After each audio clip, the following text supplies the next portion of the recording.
Hi, everyone. Thanks for joining us for our Oregon Signature Trails Inventory Report launch. We're really excited about this project and really happy you came to join us today. For today's launch, I'm going to share a little bit about the background and goals of this project and what our work looked like in 2022 to get to where we are today. We're going to share our new Signature Trails map, and then we're going to hear from folks who have been directly working on 12 of the 15 signature trails in our report around the state. So you can get updates from what that looks like on the ground today as folks work to make those a reality. And then we'll close talking about some of the other findings and conclusions of our report and what's next for our statewide coordination. So the Oregon Signature Trails concept really came out of an effort led by Travel Oregon to bring together stakeholders across sectors and across the state about where we needed to invest as a state in our outdoor recreation economy for sustainability, for healthy communities, and as well as for outdoor recreation being an important part of our tourism economy in Oregon as well. And one of the priorities that was identified out of that process was an investment in world-class infrastructure and specifically signature trails.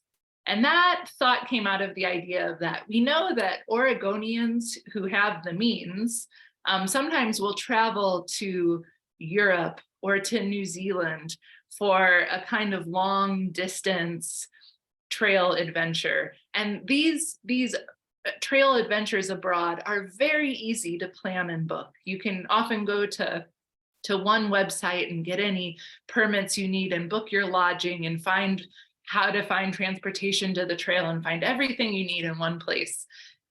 Where in Oregon, we have beautiful, iconic landscapes, no less beautiful than anywhere else in the world. But we don't have all the infrastructure surrounding those experiences to make it really friendly and accessible for Oregonians to have multi-day kind of adventures in their own backyards. And that's where the Signature Trails concept came out of. And we knew we wanted to look at all kinds of trail users, whether they were walking or biking or riding or paddling or using adaptive equipment for the trail. We wanted to look at all those kinds. We wanted to look at trail adventures that were rugged and, backcountry, as well as town to town kind of adventures. But we thought even across all of these uses, there are some clear criteria that make for a world-class signature trail experience. And the first is that signature trails connect people to iconic landscapes, beautiful places that people really want to visit. Signature trails create opportunities for scalable experiences. So they're the kind of trails that you can just have an afternoon adventure accessing a part of the trail, but they're the kind of trails that you can also plan a multi-day trip or adventure around, in some cases multi-week. The signature trails are consistent. So they are maintained to a consistent level of maintenance. They have consistent route finding so that everything doesn't change when you cross a land management boundary on the trail, that you have a consistent level of safety. You don't get dumped out from the woods to the unprotected shoulder of a highway on a world-class signature trail. That signature trails are integrated with public and private transportation services, with lodging or camping, with cultural amenities and other services in towns, and that signature trails are accompanied by robust trip planning resources. So there's good maps and apps. Folks can access, information about current conditions or closures or seasonal information that's important for the trail, and have that information all in one place for the whole trail. And most of all, that signature trails are a source of pride and prosperity for Oregon communities, that the trails along the way feel like there's a big benefit to having the trail be a part of their community, that the way that the trail interfaces with their communities is of great benefit locally. So that was the definition of signature trails, and we put forth a vision back in 2019 in partnership with Travel Oregon and Oregon Parks and Recreation Department and a signature trails action team made up of a number of other partners. But we didn't identify any trails as part of that process. And so in 2022, pretty much exactly a year ago, last April, we had our first of 7 listening sessions around the state to bring that concept of signature trails out to folks in all of Oregon's regions and say, you know, here's this idea of what it means to have a world-class signature trail. What projects to you are most important? What trails in your community do you want to most see invested in to meet this reality? Or what are your priorities for investing in trails locally? So we talked to folks in 7 communities, or in our 7 different tourism regions is how we divided it up. We followed up with a survey. We had a steering committee, including all of our state kind of natural resource outdoor recreation agencies, Forest Service and Bureau of Land Management, some local agency representation to synthesize all the feedback from those listening sessions. And we, through that process, through the listening sessions, our steering committee's work to synthesize that and a follow-up survey, we produced a list of 15 signature trails in Oregon that we think are the trails that are most poised now for investment to kind of meet this world-class status. And this is our list of trails. As you can see, we've identified trails all across the state. Some of these trails are fully on the ground. You can enjoy the entire trail today, but they still need investment, whether that's in restoration or whether it's in trail adjacent services, whether it's camping or transportation or lodging and information services. Some of these trails are planned, and there's just small segments that are on the ground and accessible today, and a long way to go to realize the full trail alignment. And I'm going to share, these are a couple of slides from the report from folks who aren't joining us to give further updates today, but the report includes some information about each of the trails, the stats in terms of mileage, a map to show you where it is in the state, the kind of trail it is, the kind of uses it's open to, and its status. And again, we have trails for all kinds of routes, hiking routes, mountain biking routes, accessible paved multi-use trail routes, and paddle routes in our trail. Now this year-long project received financial support from Travel Oregon. It received technical support from the Oregon Parks and Recreation Department and the National Park Service Rivers, Trails, and Conservation Assistance Program. And then our report designer was Renee Patrick Consulting, and she also developed a really great story map to go along with the report. And so I'm going to pass it to Renee now to share that story map and talk about what you can find when you look at that. And then we'll go to our updates from our trail friends from around the state. Thank you, Steph. I'm excited to be here today and share these reports with you. So because so much of our world has been virtual lately, and we really wanted a dynamic way to share this project, we created a story map for it. So we have the physical report that Steph was showing you, and this is our interactive story map. So we have the link on the page of the Oregon Signature Trails, and I'll just show you a little bit of what that entails. Essentially, the main headings, we have our vision, and this navigation bar, you can click and go back and forth in different sections of the report. So a lot of this Steph just talked about, our vision. We can dial down to our project methods that we just covered. This is the fun part that we'll get into when we do our individual updates. And we have this lovely interactive story map or map that was made by Brady Callahan, who's a geospatial lead at Oregon Parks and Recreation Department. So if you click on a particular trail in the interactive map, you get some more information about, where are we?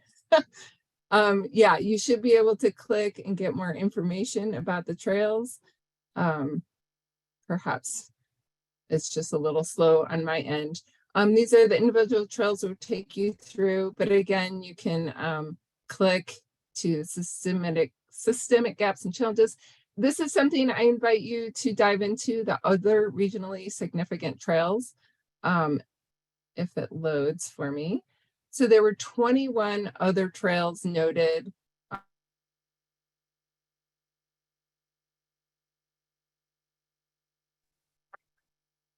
And I think we just lost some internet connection, maybe from Renee. So we'll work on bringing back that story map, and we'll talk a little bit more about the other regionally significant trails list and the rest of our report findings after we hear from all of the folks who were part of our original, or who are hear from folks who are involved in all the trails in our. And I Am I back on, Steph? Sorry about that. Okay, yeah, you're back. I was gonna just pull up the story map on my end, but if this keeps working, let's have you share the story map slides, and I'll start introducing our individual trail speakers. And then we'll talk about the rest of the elements of the report.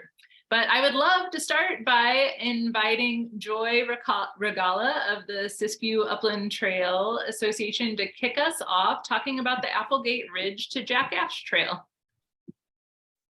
Okay, hello everybody. Yes, as Steph noted, my name is Joy Rogalla. I'm president of the Siskiyou Upland Trails Association, and I'll be speaking for SUDA, as we call ourselves, and as well as the Applegate Ridge Trail Association, or ADA. So the Applegate Ridge Trail and the Jackass Trail was named as a signature trail, and it's ultimately going to be about 90 miles of a backbone trail going from the Pacific Crest Trail near Ashland all the way to Cathedral Hills trails in Grants Pass, with multiple connector trails into Ashland, Jacksonville, and a couple of other connections, as well as in the middle of the Jackass Trail, we have a historic trail called the Sterling Mine Ditch Trail, which you can see kind of a loop in the middle of all of this. Right now, there's about 40 to 50 miles of these trails completed, and the rest of it's still conceptual. We're working on it. Our two groups are separate nonprofits, but we coordinate with each other and the land managers that we work with.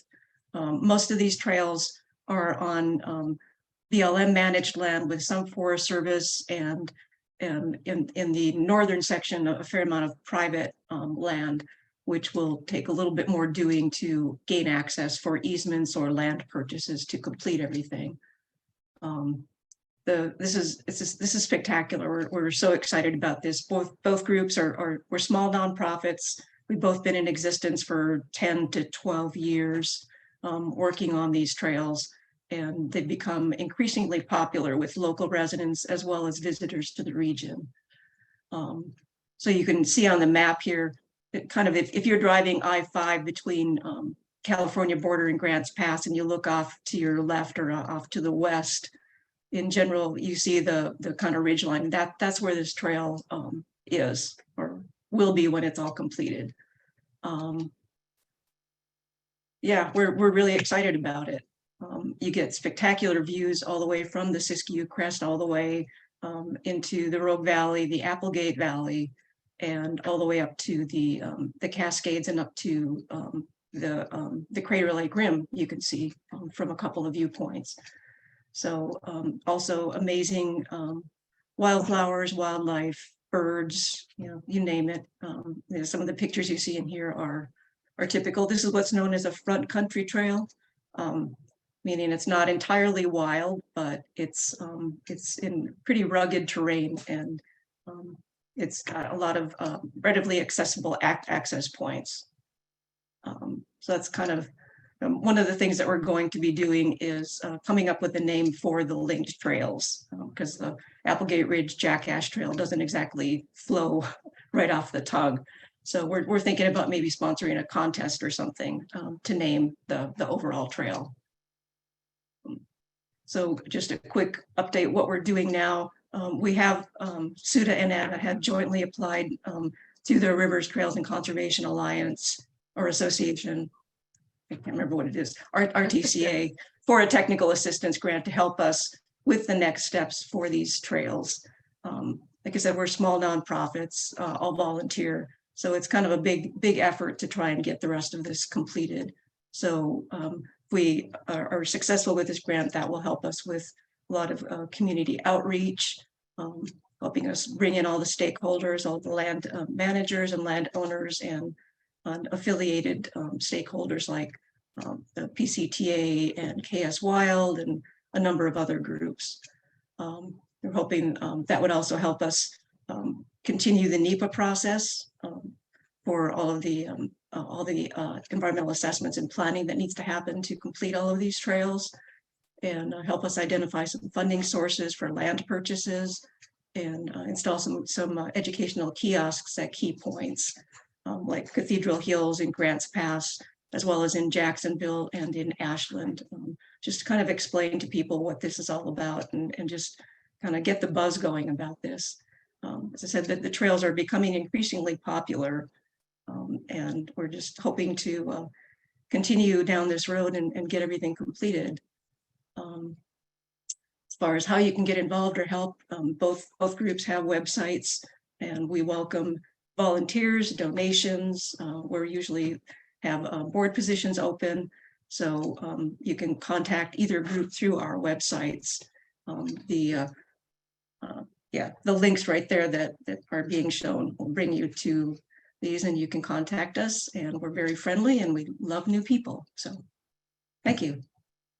Thank you, Joy. And it was fun when we did our statewide survey after our listening sessions. This was one of the least known trail visions around the state. When we surveyed folks about it, it kind of ranked low in terms of people having personal knowledge of it already, but it ranked very high in enthusiasm for the vision from folks all around the state. So we're excited to see it be part of this final report.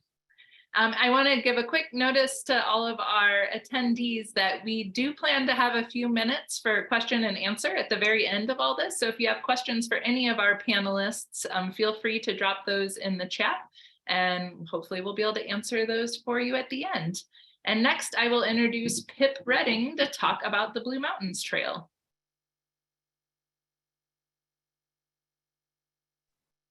I'm unmuted now. Hi. This is Pip Redding. I'm the Blue Mountains Trail Coordinator for Greater Hells Canyon Council. The Blue Mountains Trail is a 530-mile route between Joseph and John Day in the northeastern corner of our state. And the concept originated in the 1970s, but it was revived by our organization in the last several years. It connects all 7 designated wilderness areas in this little corner of the world, mostly on Forest Service land, the Wallowa, Whitman, Umatilla, and Malheur. And it also directly connects the communities of Joseph, Troy, Tollgate, LeGrand, Sumter, Austin Junction, and John Day, which we think will be a real asset to both the trail and those communities. It traverses the Wallowa Mountains, Hell's Canyon, the Elkhorns, and the Strawberry Mountains, just to give you kind of a taste for the sort of landscape that it's going through. And it accomplishes all this using almost entirely existing trails and roads, so that it really limits additional potential negative impacts of new infrastructure, which we feel is kind of important. And the first through hike was actually completed by our very own Renee Patrick here on the call with us in 2020. and we thank her for her service, hard work that it is. And since then, we've had several more through hikes and many day visitors. And as a through hike, the route is challenging, but it's also pretty rewarding. It winds through remote alpine areas and canyon lands and forests. So, but there are plenty of ways to access the trail that are, you know, more immediately available to visitors for the weekend or for the day. We're constantly working to adjust the route and make improvements for visitors, and as we receive feedback from hikers. And one exciting project that we've got coming up is a trail restoration project in the North Fork Umatilla Wilderness with our partners, the Blue Mountains Land Trust Blues crew, which does a lot of great work in Washington and Northern Oregon here. And if folks want to learn more or to get involved, they can visit our website at hellscanyon.org. Email me at pip@hellscanyon.org, or just search Blue Mountains Trail. It comes right up. Great, thank you, Pip. Such an exciting project happening in the northeast corner of our state. Next, we are going to go back to the Willamette Valley and the coast and invite Louise Marquering with the Corvallis to the Sea Trail to give an update on that project. We need you to unmute, Louise. Okay. There we go. Oh, I'm Louise Marquering, a board member of the Corvallis to the Sea Trail. Sitting next to me, I don't know if you can see, is Gary Chapman, the president of the Corvallis to the Sea Trail. The idea of a trail from Corvallis to the coast was first proposed by the Siskiyou National Forest in 1973. For the next 25 years, it would regularly appear in national forest plans, the Bureau of Land Management plans, and Oregon Park and Recreation Board plans. But the idea was dropped in 1997.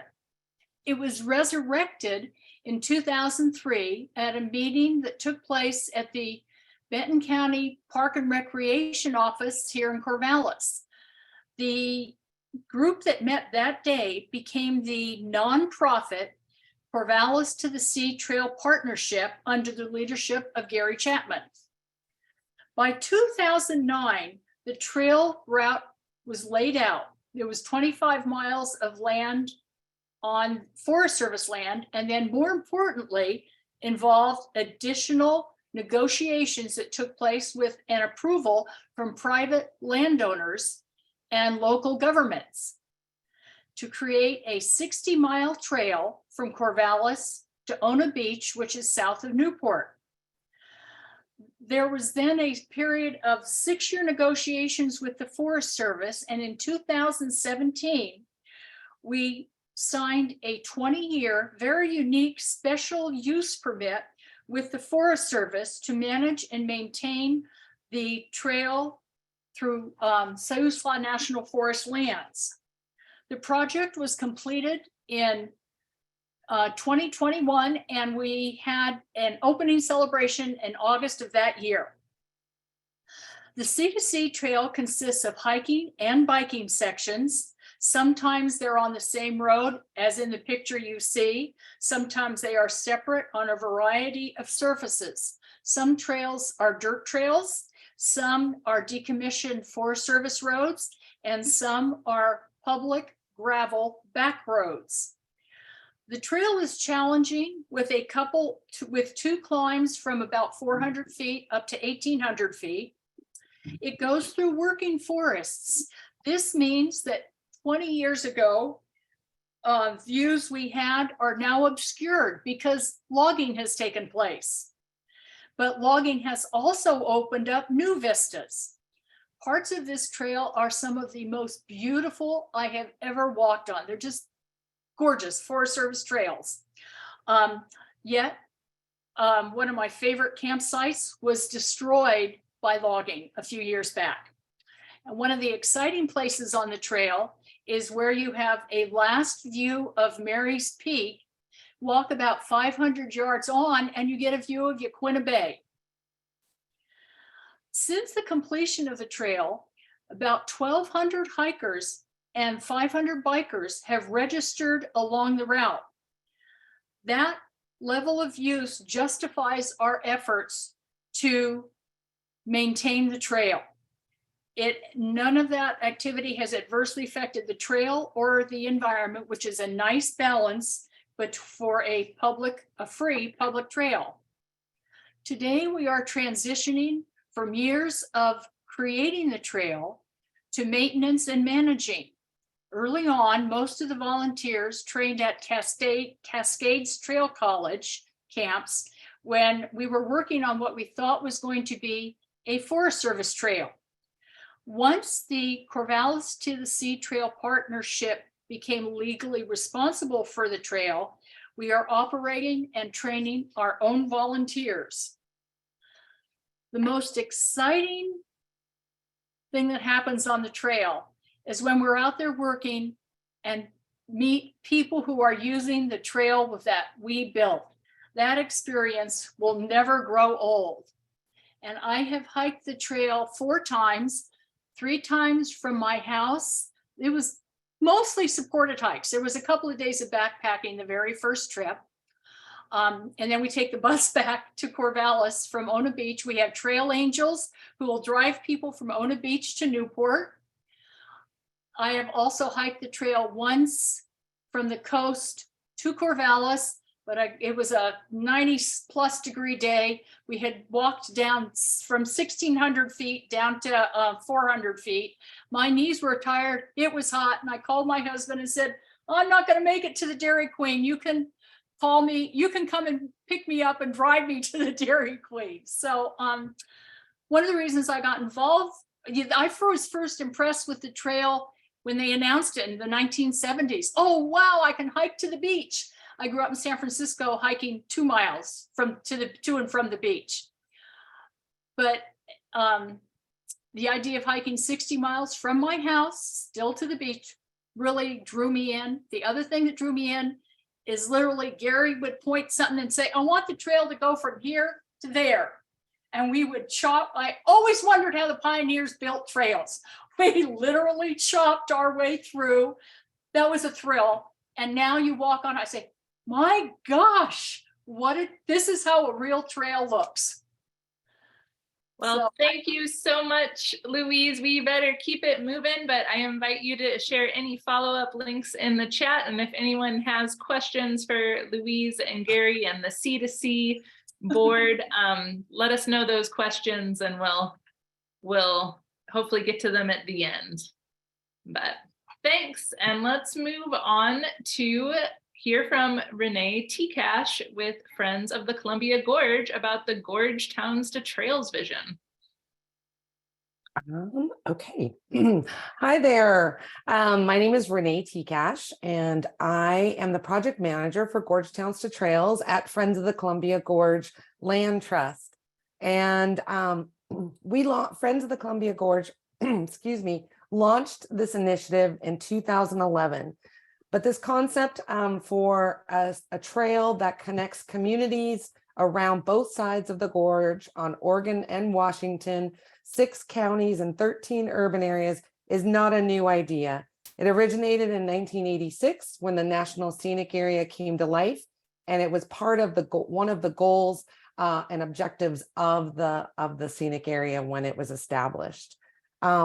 This project is a combination of so many different land managers between Forest Service, state parks, cities, ports, and counties, as well as nonprofit land trust properties, including Friends of the Columbia Gorge Land Trust, preserves, and the Nature Conservancy at Tom McCall Preserve area that falls under the corridors of potential connections. This project has not been completed, but on the Oregon side of the gorge, it is almost there.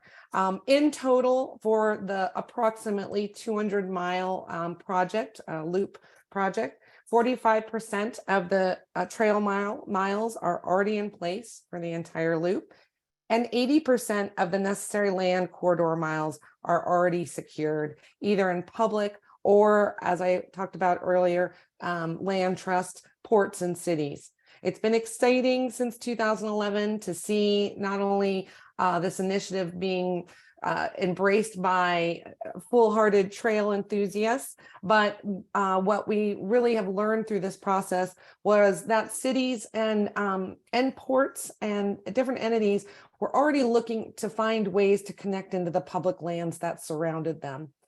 This project, excuse me, really is ideally to turn into a world-class trekking network, and really to look at dispersing congestions at already popular trailheads. The Columbia Gorge, being near two major urban areas of Portland and Vancouver, is definitely an area that has seen a gigantic increase in demand for more recreation. And with that demand for more, with these public lands already out there, people are already making their own trails, which isn't the best idea because it can damage the resources out there.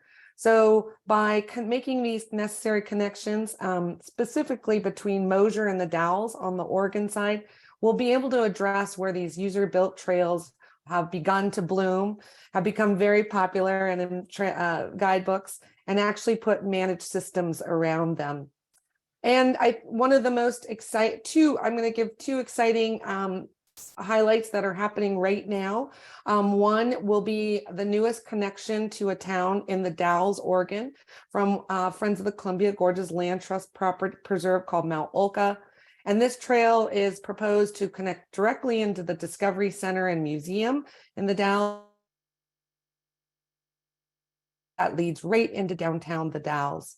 And that will bookend to the Dalles to Mosier. And we are in the progress of signing an agreement with the Forest Service to hire a contractor to engage the public to look at future trails and trailheads now between Mosier and the Dalles. And that work will begin this year in 2023. So yeah, and I'll put more in the chat for you to learn and connect to this program. Thank you so much, Renee. And we're going to stay in this part of the state to hear updates from two folks who are working on two different ends of a connected alignment. And we're going to start on the Gorge end with Terra Lingley from ODOT to talk about the historic Columbia River Highway State Trail. Thank you so much, Steph. My name is Terra Lingley. I'm the Columbia River Gorge National Scenic Area Coordinator for ODOT. And since 1987, we've been working to reconnect the historic Columbia River Highway as a bicycle and pedestrian connection. There are 73 miles from the community of Troutdale on the eastern end of the Portland metro area, extending into the community of the Dalles that Renee was just talking about. And actually my background, I think, is the Tom McCall Preserve. So unintentionally highlighting her wonderful work. So there are 3 bicycle and pedestrian only sections, and the rest of the trail is on generally low volume vehicle routes between Troutdale and the Dalles.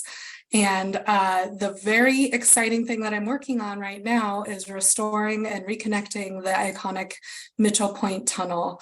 It was built in 1913 and carried Model Ts until it got too small and the rockfall issues started to cause safety issues.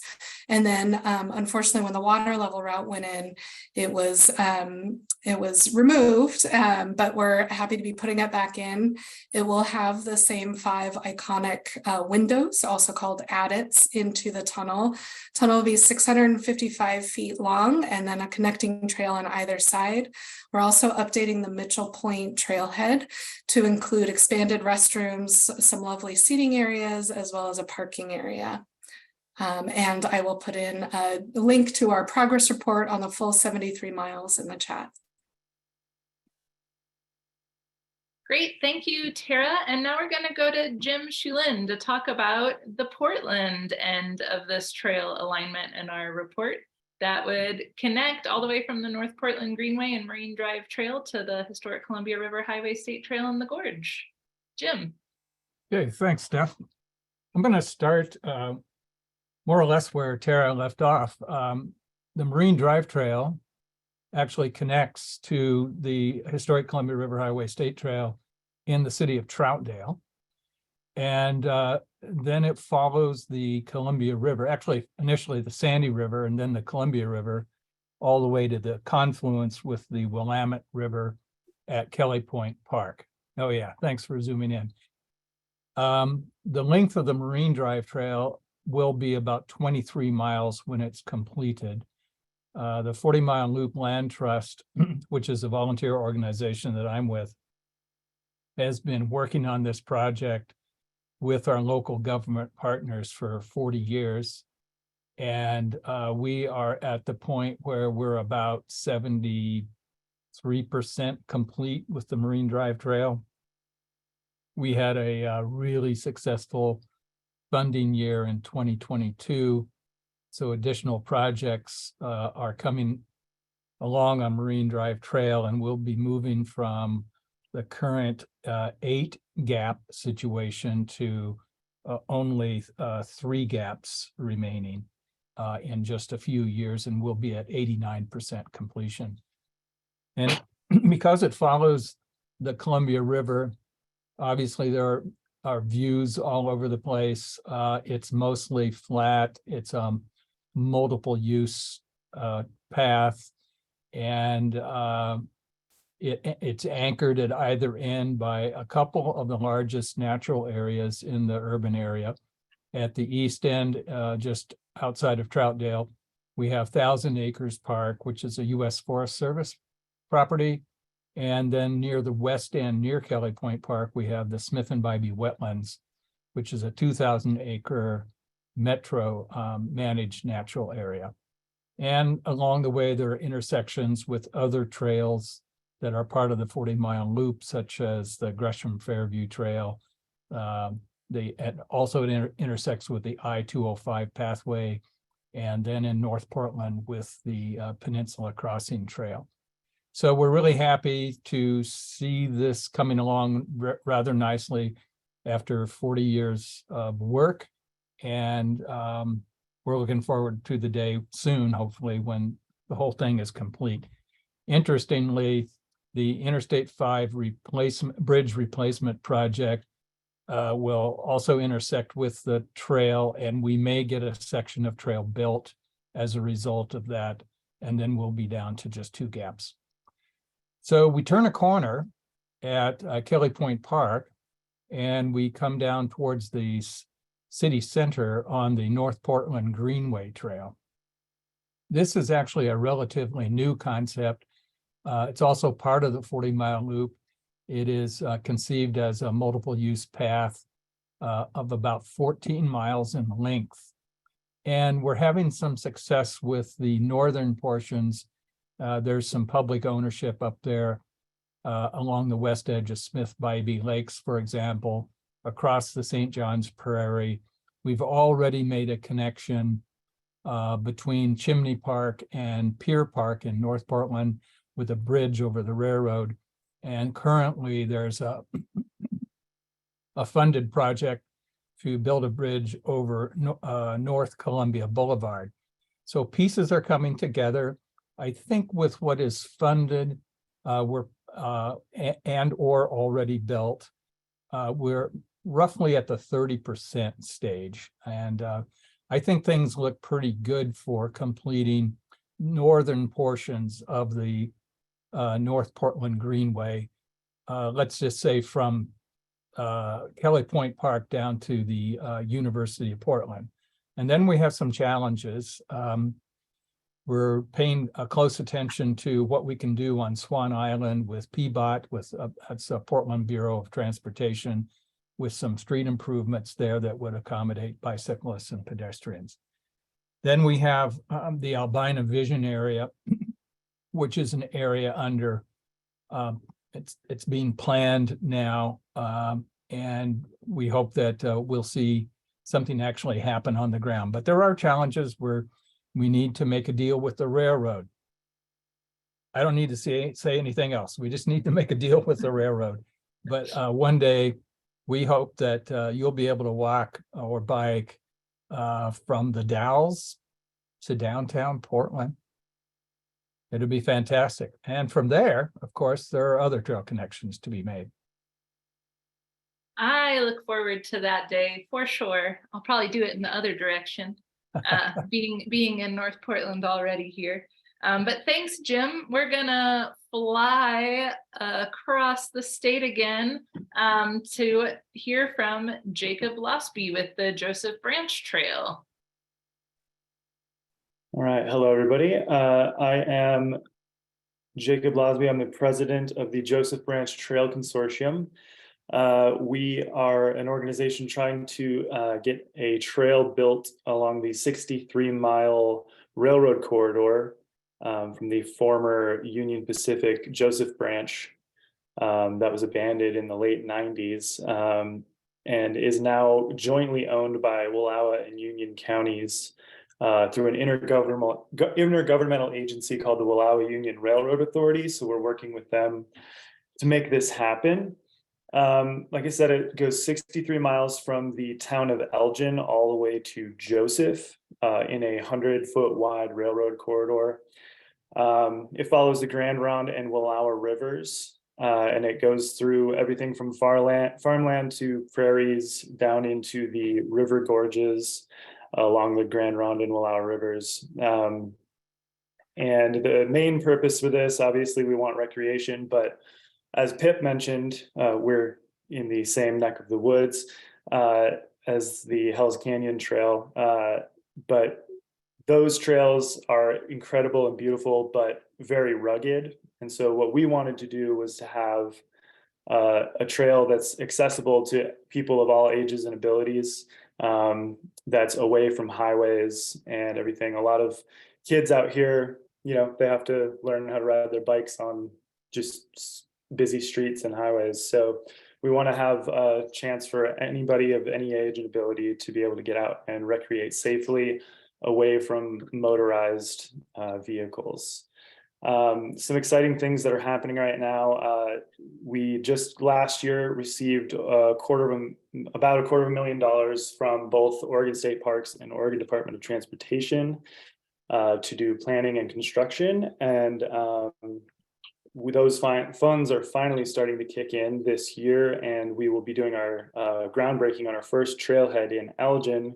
The city of Elgin has been an amazing partner over the last year working with us. They donated a plot of land for this trailhead. So we're going to have a pocket park and trailhead groundbreaking next month.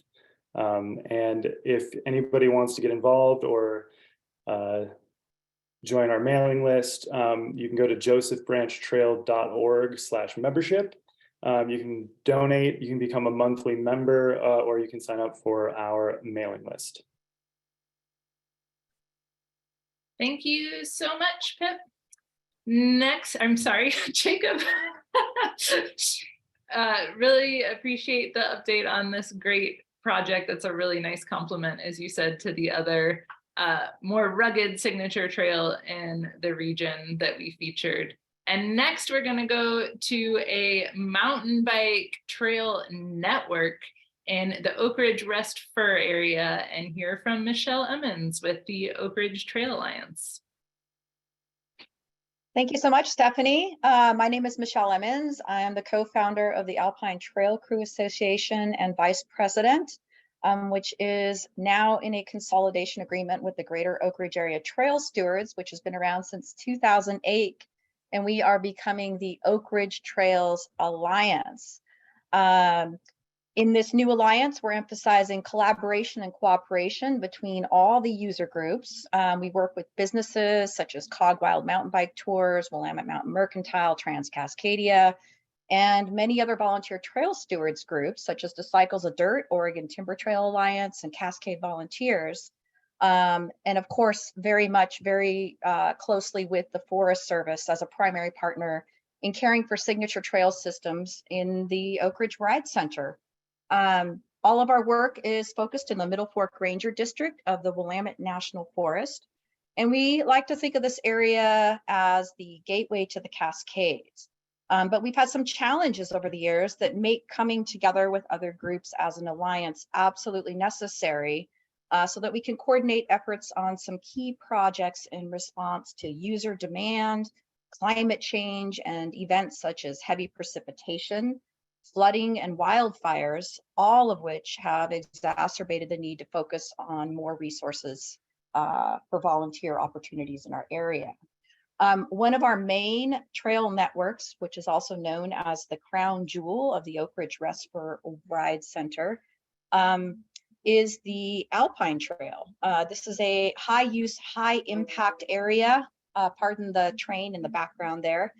And folks who come here are always seeking some kind of a high adventure experience. It is accessible from the town of Westford and up and over the hill from Oak Ridge. Alpine Network offers many variable routes and terrain, old growth meadows with spectacular wildflower displays and gorgeous views. And currently we're working on the Clover Patch Connection project, where we are eliminating a 3.5 mile hot gravel road climb with about 1,000 feet of elevation, in favor of 4.5 miles of single track that'll be within the forest, including 5 bridges and a waterfall. This will offer a beautiful experience for multiple user types and allows for scalability and dispersed traffic across the entire Alpine network, connecting 30 miles of contiguous single track. Another project that we're working on completing in the next year includes the Foodgrass connection, which is actually the 2.5 to 3 mile route that Oregon Timber Trail Alliance put together between Fuji Mountain and Bunchgrass. This would be in coordination with the Oregon Timber Trail Alliance, as they have sort of pioneered this concept of the trail across Oregon. And we're looking at partnering with them to get this done so that we can bypass 3 miles of exposed gravel road and be part of this longer connection to the Eugene to Crest Trail. There is another trail, of course, that connects to that Bunchgrass that is currently closed due to fire remediation that needs to be done after the Cedar Creek fire of last year. And we look forward to working with the Oregon Timber Trail Alliance on that project, probably sometime in 24-25. Heckletooth Mountain is kind of at the tail end of that as you're going down Bunchgrass and Little Bunchgrass Trail. And it's one of those really fun connections that goes all the way down into the Oak Ridge town proper. That trail's been closed due to fire as well, but remediation efforts are underway with Trans-Cascadia crews working on that this June, and we're looking to get it opened up this summer. In some other news, and thanks to Travel Oregon and the Oregon Tourism Commission, the Oregon Trails Alliance has been approved for capacity funding to administer the expansion and coordination of volunteer efforts through the next year. And we will be addressing some switchback improvements on the original Clover Patch Trail and the Alpine system, which includes improving drainage, rerouting corners, improving lines of sight and safety, and installing lower crib wall corners where necessary. We'll also be focusing on the Hardesty Mountain and Lawler Trail network, which is in between Oak Ridge and Eugene. So it's kind of one of those critical pieces of the system to help disperse traffic. We'll be brushing and clearing the trail corridor, rehabilitating some failing switchbacks, working on tread, and really improving and opening up sight lines while removing trail obstacles and widening the corridor for safety purposes. Lastly, Deception Creek and Deception Butte Trail have been under rehabilitation thanks to Trans-Cascadia and the Camas crew of the Cascade Volunteers. There have been some really incredible improvements at the top part of the trail going up to the Butte section where much of the fire damage has happened. There have been some crib walls that have been rebuilt, and it's currently continuing to be worked on. And we look forward to putting some more effort out there and getting that area reopened as well. Thanks so much for all your work on that. We better keep this moving. We're running a little behind schedule, but if you want to share any links with this crowd, if there's ways for folks to get involved in that trail work, we'd love to see more people helping rehabilitate and improve this system. Thank you so much. We're gonna jump next to Renee Patrick with the Oregon Desert Trail, who's also been driving our map for us. Thank you, Steph. I'm here to talk about the Oregon Desert Trail, which was a project that was put together, envisioned by a conservation organization, the Oregon Natural Desert Association, back in 2010. And actually this year, 2023, is our 10th anniversary of our first through hike of this route. It's a very immersive backcountry experience that combines a mixture of trails, cross-country travel, and 2-track dirt roads. So advanced navigation is necessary because of it's not a complete trail corridor, but this hike is more logistically challenging than some of the other long distance trails featured in the report. However, many sections can be accessed for day hikes or multi-day backpacking trips. So some seasonal challenges include high snow levels through early summer, especially in Steens Mountain, and especially this year. And then that can also translate into high water levels in the Owyhee River. So about 200 miles of our route on the eastern side, near the border of Idaho, go through or along the top of the rim of the Owyhee Canyon. So the route passes through 7 different mountain ranges, from the terminus, the western terminus in the Badlands, Oregon Badlands Wilderness outside of Bend, and Lake Owyhee State Park near the border with Idaho. So some updates: we've had over 50 people complete the entire 750 miles. That's quite a challenge, but we have hundreds more that come out and hike sections each year. We have a multi-sport nature to this route as well. So there are sections folks can paddle, horseback ride, ski or snowshoe in the winter, and we even have a full bike route alternate if you like to ride through the desert. A lot of those are gravel roads, so could be good for gravel road bikes. So in addition, really exciting this year, a couple equestrians have expressed interest in navigating, finding ways to travel the whole route on horseback. Following the original alignment is tricky. There are a lot of fences that hikers will have to hop over or scoot under because of the route nature. So excited to hopefully share one day that we have an equestrian alternate for the entire route. So if you're interested in learning more, you can head to our website, ondot.org/Oregon Desert Trail. And we also have an Instagram account where we post important things. Right now, you know, there's some closures in French Glen. So if you're looking to go to the French Glen Hotel, they're looking for a new concessionaire. So maybe hold off for now. And we also have some independent stewardship projects available. So if you want to do some trail work in the Fremont-Wainema National Forest or in the Steens Mountain Wilderness, you can also head to our website and learn more about how you can participate in that trail work. And I will pop those links into the chat when we're done. That's Thanks, it for Renee. me, Steph. Let's jump to Matt Ruddy with the Oregon Timber Trail. All right. Hey, everybody. Matt Ruddy, Executive Director for the Oregon Timber Trail Alliance, and grateful and excited to be part of this project. And a few of the highlights to share right now.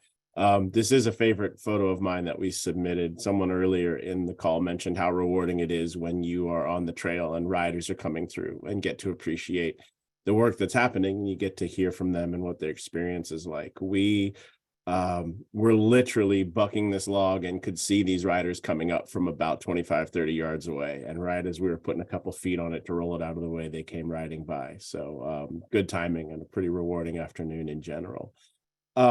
We have a lot of focus coming up in these next few years, these next few seasons, down in the Fremont-Wainema Forest, particularly around the Crane Mountain area. The reports we've gotten back from a lot of beetle kill and seasonal fire rehab is that we have hundreds of trees that have fallen across the trail. And thankfully, through funding supported by a cost share agreement with the Fremont-Waneema Forest and a recently being awarded a recreational trails program grant. We're going to be able to focus a lot of time and resources down in that region to make what's essentially the beginning miles of the Oregon Timber Trail a lot more manageable to ride. We were getting a lot of hike-a-bike reports and people having to huck their whole rig over many, many logs. So that has become a really high focus area for us. I'm also excited to mention that with the help of the U.S. Forest Service, we are finishing up our paperwork to become SAW program coordinators down in that region. So what we will have over this summer season and upcoming summer seasons is a lot of Sawyer opportunities, some paid, some opportunities for people to get their certification. There's just going to be a lot of focus in that region. Stretching throughout the rest of the trail, there are partnerships that Michelle Emmons mentioned with the Oak Ridge Trail Alliance that we're very excited about to get back to work that we've had to step away from for a little while with fire-related closures. And so it's going to be nice to get the trail from top to bottom in the kind of shape that really matches, I think, the standard of what people are looking for out of a signature trail. We are lucky in that as of our last rider survey, we were able to track riders coming to visit Oregon and ride the Oregon Timber Trail from about 17 different countries. And so we want to continue matching that standard and pay a lot of attention to what sort of trail experiences bring people together and what sort of trail experiences keep them coming back. Awesome. Yeah, there's Thanks, a Matt. ton of stuff. I want to get at least through Yep. our last two trails before we hit 1 o'clock, and I'll give a brief rest of the report after that. But Happy want to to make stop sure talking. folks hear Yep. from all of our trails. Thank you. No, we're just running behind overall. No problem. So next I'm going to pass it to Ian Nelson with the Pacific Crest Trail. Thanks, Steph, and thanks to the Oregon Trails Coalition. This is a great initiative. So exciting. A lot of really cool projects out there. But yeah, Ian Nelson, Pacific Crest Trail Association. I use he, him pronouns, and I'm calling in from the Rogue Valley, the ancestral homelands of the Tacoma people. I think most folks are pretty familiar with the PCT, but you know, the Oregon section as a whole is pretty special. I focus in Northern California and Southern Oregon. The Pacific Crest Trail is one of the 11 national scenic, congressionally designated national scenic trails in the country. My colleague Janine Russell to the north covers the rest of Oregon. I extend up to Wendigo Pass at the top of the Mount Thielsen Wilderness. You know, primarily a wilderness experience, particularly in Oregon, passes through several wilderness areas, Forest Service lands, Bureau of Land Management lands here in Southern Oregon, Crater Lake National Park, of course, the only national park in the state, and then the Warm Springs Indian Reservation up at the top of the state there. But lots of opportunities for exploration, whether it be by day or by weekend or you know, multiple weeks. If you are wanting to hike 500 miles or more, you can apply for a long distance permit. The state of Oregon is a little less than 500 miles. But, you know, something we're looking forward to, working with the Fremont-Waneema and Rogue Siskiyou forests this summer to put together some multi-day projects up in the Sky Lakes Wilderness. As my counterpart from the Timber Trail mentioned, lots of blowdown to deal with. And yeah, just check out the pcta.org website to learn more. Thank you so much. Thank you, Ian. And let's go to Caroline Fitchett with the Salmonberry Trail Foundation. There we go. Now I'm unmuted. So I will be really quick because I know we're running late. My name is Caroline Fitchett. I'm with, as Stephanie said, with the Salmonberry Trail Foundation. So the Salmonberry Trail is a rail to rail project. So it was a railroad that was created or built between 1905 and 1911 to connect Portland with the coast. And that really sprung the Northwest timber industry into action along this corridor, which is over 87 miles. For the trail portion, we have directly 82 miles. A number of communities were built along this rail line.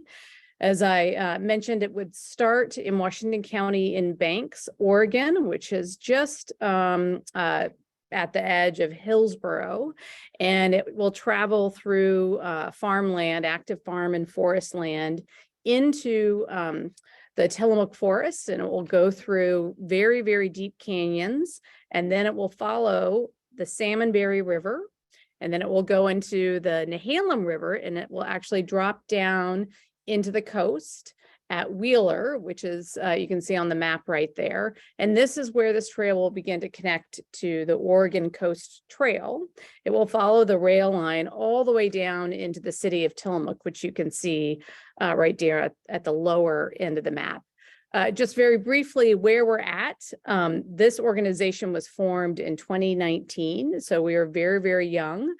And for the trail completion so far, we have completed about a mile in the city of Tillamook, and we are currently working on a 11-mile loop in the Banks area that will connect Banks through the trail to Stubb Stewart State Park.